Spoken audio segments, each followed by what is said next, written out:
സംസ്ഥാനത്തെ വൈദ്യുതി നിയന്ത്രണത്തിനെതിരെ DYFI Manalur block കമ്മിറ്റിയുടെ നേതൃത്വത്തിൽ വെങ്കിടങ്ങ് കെഎസ്ഇബി ഓഫീസിന് മുന്നിൽ യുവജന പ്രതിഷേധം സംഘടിപ്പിച്ചു.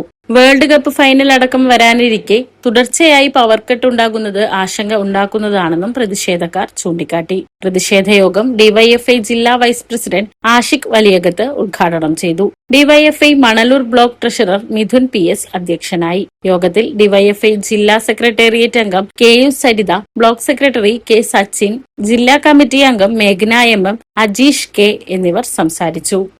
ഈ 5 വർഷക്കാലം പ്രിയപ്പെട്ടവരെ, ഈ ഉണ്ടാക്കി വെച്ച, ഈ കേരളമാക്കി വെച്ച എല്ലാ പദ്ധതികളും തകർന്നടിയാൻ വേണ്ടി പോകുകയാണ്.